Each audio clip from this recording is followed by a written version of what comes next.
Son las 2:30 de la mañana en las calles de Culiacán. El silencio es absoluto. Ujú. Un equipo de fuerzas especiales del ejército mexicano avanza bajo la cobertura de la oscuridad y desde el otro lado de la frontera tenés drones de vigilancia proporcionando imágenes térmicas en tiempo real. Claro, mientras la inteligencia civil monitorea las comunicaciones. Exacto. Tienen el entrenamiento, tienen el armamento, tienen satélites observando cada centímetro del terreno. Es la maquinaria de un Estado moderno, digamos, a punto de dar un golpe quirúrgico. Sí. Diseñada por un enemigo que no lleva uniforme, pero que anticipó cada uno de sus movimientos. Hola a todos y bienvenidos nuevamente a Strategic Labs, el canal donde analizamos a fondo las ideas, narrativas y estrategias detrás de los documentos. Somos Sara y Mark. Hoy vamos a sumergirnos en el material que tenemos sobre la mesa. Antes de empezar, por favor, dejen un me gusta, compartan el episodio, suscríbanse al canal y recuerden revisar la descripción para los enlaces de acceso al material original. Es un privilegio estar de vuelta en esta mesa. Y debo decir que el material de hoy requiere que nos despojemos de muchísimos preconceptos. Totalmente. Vamos a examinar de manera exhaustiva los extractos del libro Covert Operations Series México, publicado en este año 2026 por Edward H. Whitmore. Es una lectura, sumamente densa, muy técnica y reveladora sobre la anatomía del conflicto moderno. Y quiero que arranquemos directamente atacando el mito principal que Whitmore destruye en las primeras páginas de este texto. Sí, el del caos aleatorio. Tal cual. Para quienes consumen noticias de manera superficial, la narrativa habitual sobre México es que es un escenario de caos absoluto. O sea, se presenta como una violencia sin sentido, un estado fallido donde criminales comunes disparan al azar. Claro, como si no hubiera una lógica detrás. Exacto. Pero lo que plantea este documento es radicalmente distinto. No es anarquía. Es un sistema altamente organizado. Totalmente. Y la tesis central de Whitmore es que esta percepción de caos al azar es, de hecho, una de las mayores victorias tácticas del crimen organizado. Mira vos. Lo que describe el autor no es una ola de delincuencia común, sino un campo de batalla invisible. Estamos hablando de una guerra en las sombras, ¿no? Muy compleja, evolutiva y sin frentes definidos. Ajá. En una guerra convencional, los ejércitos buscan destruir la capacidad física del enemigo. Pero aquí, el poder está fragmentado, descentralizado, y el arma más letal no es un fusil de asalto. Es la información. Es la inteligencia, exacto. Quien controla el flujo, la recolección y la negación de la información, termina dominando el terreno. A ver, analicemos esto, porque pénsalo de esta manera, y acá quiero descartar esa vieja y gastada analogía del ajedrez tridimensional, ¿no? Sí, ya quedó corta esa metáfora. Quedó cortísima. Esto no es un juego de mesa donde vos ves las piezas claramente. La infiltración que describe Whitmore funciona más bien como una enfermedad autoinmune grave. Me gusta esa analogía. O sea, el virus no entra y simplemente ataca las células. Entra y engaña al propio sistema de defensa del cuerpo para que se ataque a sí mismo. O peor, para que proteja al patógeno. Claro, el tablero de este conflicto es la infraestructura misma de la sociedad. Exacto. Las instituciones, la policía local, las agencias federales. El Estado tiene los anticuerpos, digamos, pero están completamente confundidos. Esa metáfora biológica es sumamente precisa para ilustrar cómo funciona la mecánica del conflicto.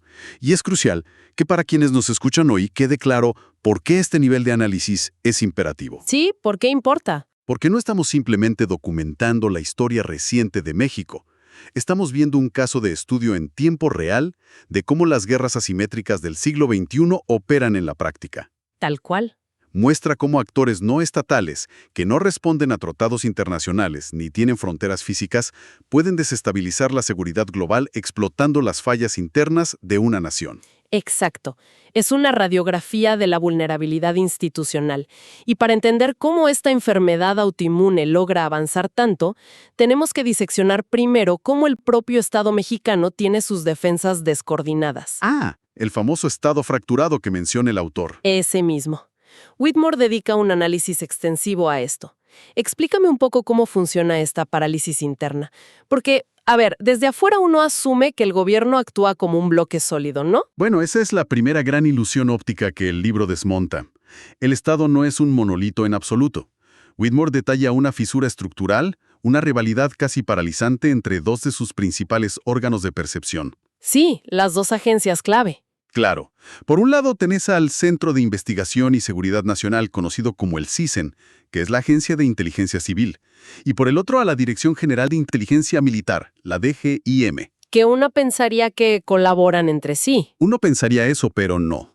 No son simplemente dos oficinas con nombres distintos, son dos culturas operativas que chocan constantemente. Tienen ADN diferente, digamos. Exactamente. Sus mandatos constitucionales y operativos se superponen, y eso genera unos celos institucionales enormes. La inteligencia militar tiene una doctrina eminentemente cinética. O sea, de ir al choque directo. Exacto.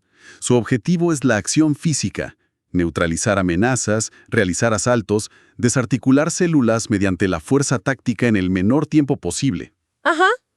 En cambio, el CISEN tiene un enfoque puramente estratégico.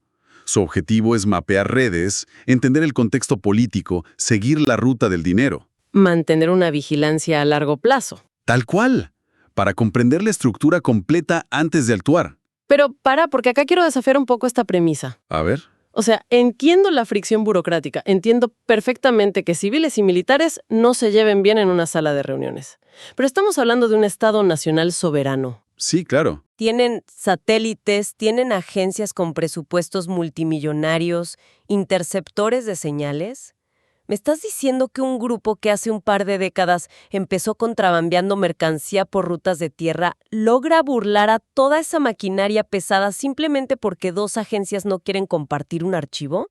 Es una excelente objeción. Es que me cuesta comprar que sea solo un tema de papeleo, ¿entendés? Te entiendo. Pero es exactamente el punto ciego que tienen las burocracias tradicionales.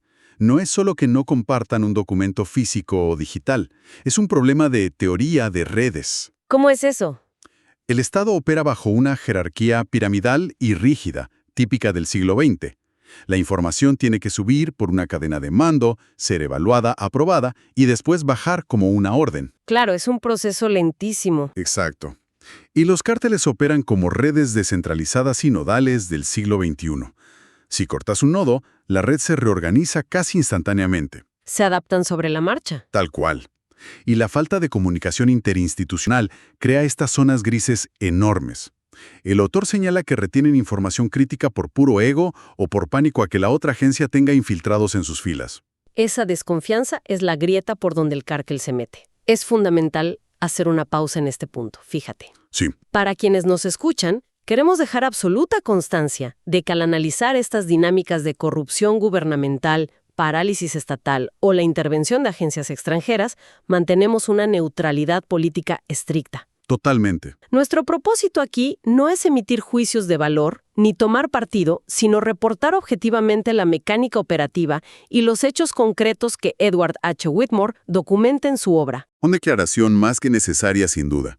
Y siguiendo con esa mecánica operativa, la lentitud y rigidez del Estado contrasta de forma muy alarmante con la evolución casi darwiniana de los grupos criminales. Es que mutaron por completo. Sí, Whitmore traza una línea de tiempo fascinante. No siempre fueron redes descentralizadas. Si pensás en los años 80, el cártel de Guadalajara, con figuras históricas como Félix Gallardo y Caro Quintero, operaba bajo una lógica corporativa y monopólica. Claro, era otra época. Su estrategia era la cooptación financiera. Compraban protección desde la cúpula hacia abajo. O sea, era un modelo de negocios clandestino, pero no era una guerra militarizada en las calles. Trataban de mantener el nivel de violencia lo más bajo posible para no alterar las rutas comerciales. Exacto, el ruido era malo para el negocio. Aparición de los Zetas. Ah, sí, ese es el quiebre. Y acá es donde el análisis se vuelve bastante sombrío, porque los Zetas no eran pandilleros que aprendieron a disparar en la calle, probando armas. ¿De dónde salieron realmente? Salieron del núcleo mismo del Estado. Y aquí volvemos a tu metáfora de la enfermedad autoinmune. Claro. Los fundadores de los Zetas eran desertores del Grupo Aeromóvil de Fuerzas Especiales, el famoso GAFE. Eran la élite militar mexicana. Estaban entrenados al más alto nivel. Sí, entrenados en tácticas de contrainsurgencia, operaciones psicológicas, guerra simétrica.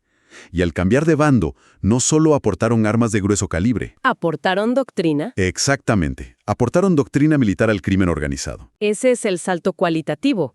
Literalmente se llevaron el manual de combate del propio Estado y se lo entregaron al cartel. Así es. Modificaron el ADN del conflicto para siempre. Introdujeron el despliegue de francotiradores, emboscadas planificadas, comunicaciones encriptadas, Todo un rigor táctico. disciplina de fuego y contrainteligencia. De pronto, el Estado ya no estaba persiguiendo a contrabandistas comunes, estaba combatiendo un ejército espejo.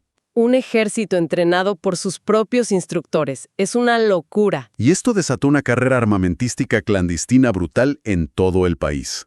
Obligaron al resto de los cárteles a paramilitarizarse simplemente para poder sobrevivir. Claro. La violencia mutó.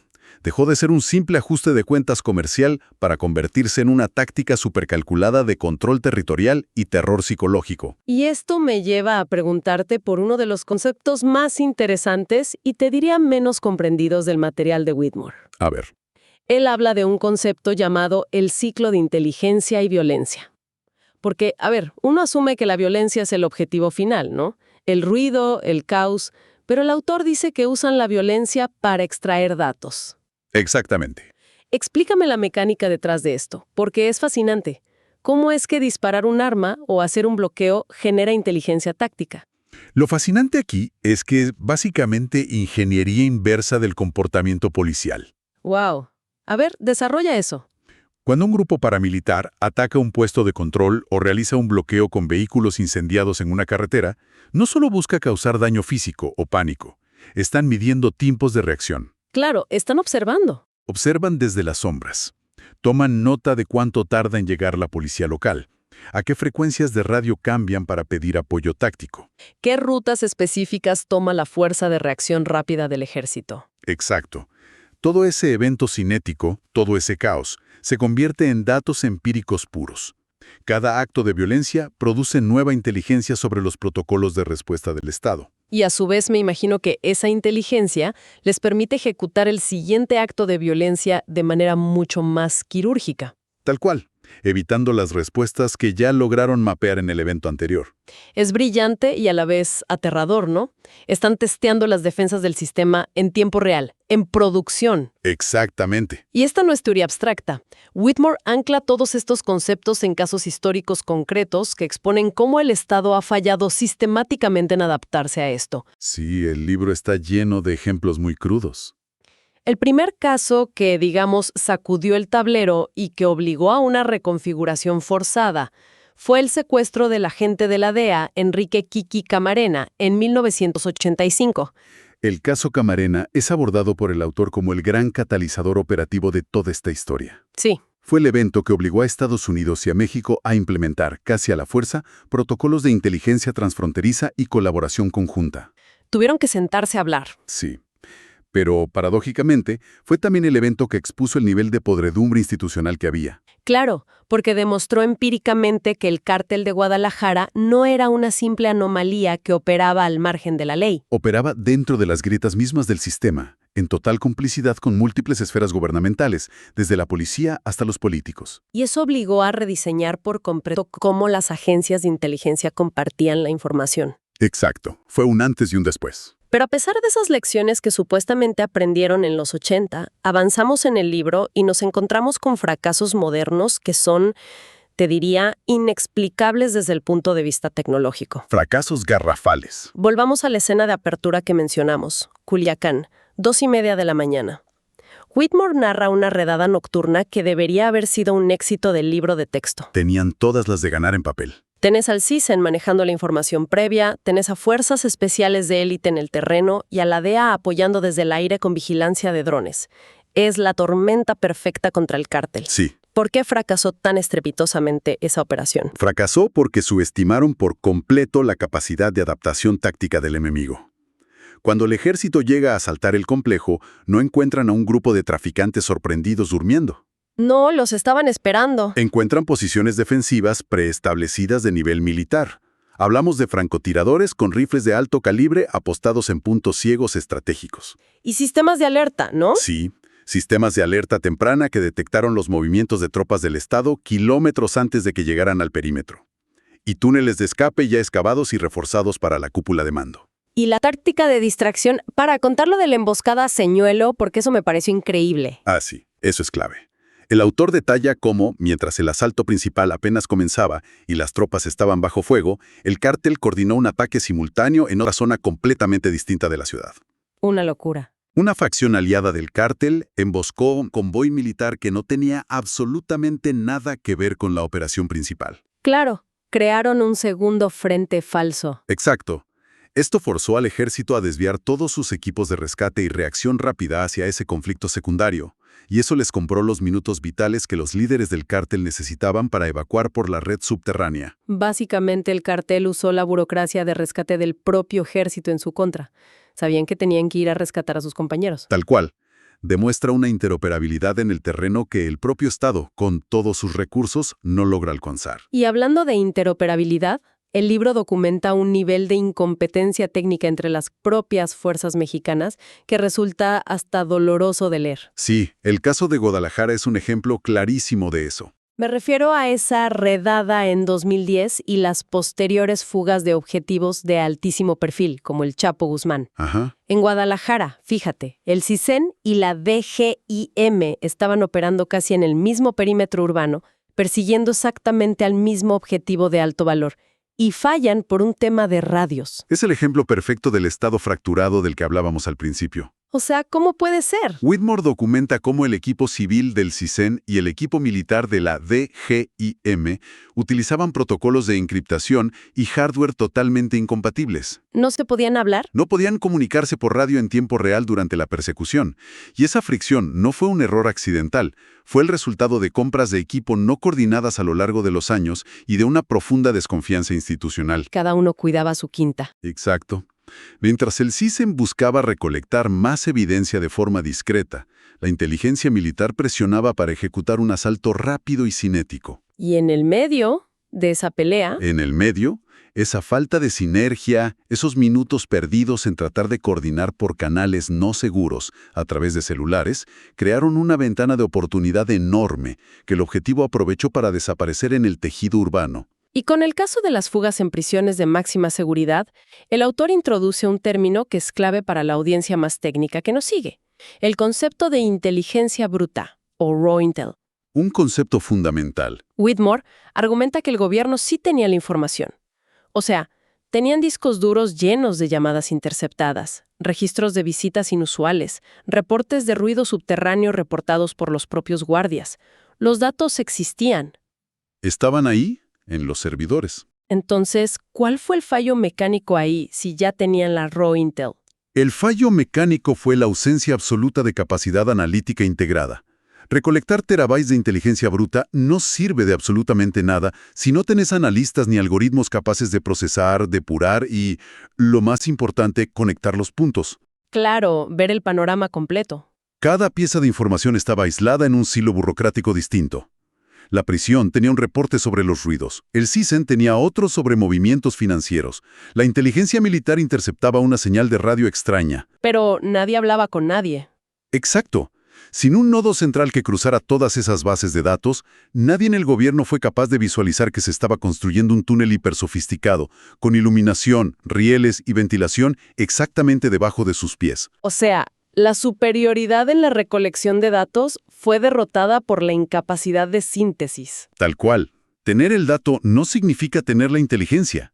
Lo cual nos arrastra hacia la parte más inquietante de toda esta investigación, que el libro aborda en sus últimos capítulos sobre el futuro a corto plazo. Sí, el panorama se oscurece bastante ahí. A ver, si las instituciones están fracasando hoy por problemas de comunicación por radio y por no poder analizar datos básicos, ¿qué pasa cuando el campo de batalla se digitaliza por completo? Ese es el gran temor del autor. Porque ya no estamos hablando de blindar camionetas de forma artesanal en un taller.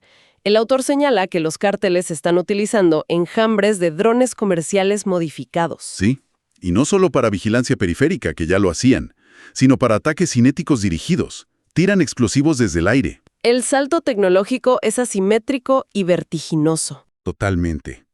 Whitmore expone cómo el crimen organizado está integrando herramientas de inteligencia artificial para optimizar sus propias rutas logísticas. ¡Wow! Y para predecir, mediante algoritmos, los patrones de patrullaje naval y terrestre de las autoridades. Es que ya están a otro nivel. Y más preocupante aún, Detalla el inicio de operaciones de guerra cibernética real, intentos de hackear y vulnerar los servidores del Estado para extraer nombres de operativos encubiertos, familias de los jueces, planes de asalto. Y menciona algo escalofriante: la suplantación biométrica. Claro, alterar las bases de datos de huellas dactilares o de reconocimiento facial del gobierno, o sea, para borrar el historial criminal de un objetivo o peor, incriminar a oficiales que están limpios. Exactamente. La guerra por el control físico de la plaza o de la ruta se está trasladando velozmente al control de la arquitectura digital del país. Sí. Y esto nos lleva a la conclusión más contundente de la obra. Estamos inmersos en un estado de guerra permanente, no declarada y en constante mutación. Es un ecosistema fluido, digamos, donde la ventaja táctica es totalmente efímera. Hoy, la superioridad puede depender de descubrir una vulnerabilidad de día cero en el algoritmo de cifrado de WhatsApp o de Signal, que use el enemigo antes de que ellos descubran la tuya. Claro. En este escenario, ni el Estado, ni un cártel hegemónico, ni siquiera una coalición extranjera posee el monopolio absoluto de la violencia o de la información. Y es aquí donde quiero plantear una última reflexión, un escenario para que quienes nos escuchan procesen una vez que terminemos nuestra sesión de hoy. A ver, decime. Hemos visto cómo este conflicto mutó desde el contrabando básico a la insurgencia paramilitar con los Zetas y ahora hacia la guerra cibernética y el uso de inteligencia artificial. Una evolución brutal. Entonces, si la ventaja definitiva ya no reside en el poder de fuego tradicional, sino en la capacidad matemática de procesar datos, anticipar movimientos y controlar las redes de comunicación, ¿no estamos presenciando el nacimiento de una soberanía paralela? Es un planteo muy fuerte. Pénsalo. Un futuro donde la soberanía de una región no se define por quién cobra los impuestos o quién tiene la bandera colgada en la plaza, sino que los algoritmos de predicción, los enjambres de drones autónomos y el dominio del ciberespacio decidirán de manera invisible y silenciosa quién gobierna verdaderamente desde las sombras. Totalmente. El Estado no colapsaría bajo el fuego de artillería pesada en las calles, sino que sería vaciado desde adentro por una red de datos inalcanzable. Es un paradigma que reescribe por completo las reglas de la seguridad nacional a nivel global. Es una síntesis perfecta de las implicaciones profundas del trabajo de Whitmore. Esta investigación demuestra de forma contundente que el verdadero peligro no es simplemente la capacidad de fuego de estos actores no estatales. No, las armas son secundarias a esta altura. Exacto. El peligro real es su agilidad para aprender, adaptarse y asimilar tecnología muchísimo más rápido de lo que un Estado fracturado puede reformar sus leyes y burocracias. Ese es el desfase fatal. La gran paradoja de nuestra era es que, en la era de la información total y la transparencia digital, el poder real se esconde cada vez más profundamente en las sombras. Hemos llegado al final de este análisis. Si este episodio agregó valor a su día, por favor dejen un me gusta, compártanlo y suscríbanse a Strategic Labs para que podamos seguir deconstruyendo narrativas. Recuerden revisar la descripción del video. Nos vemos en el próximo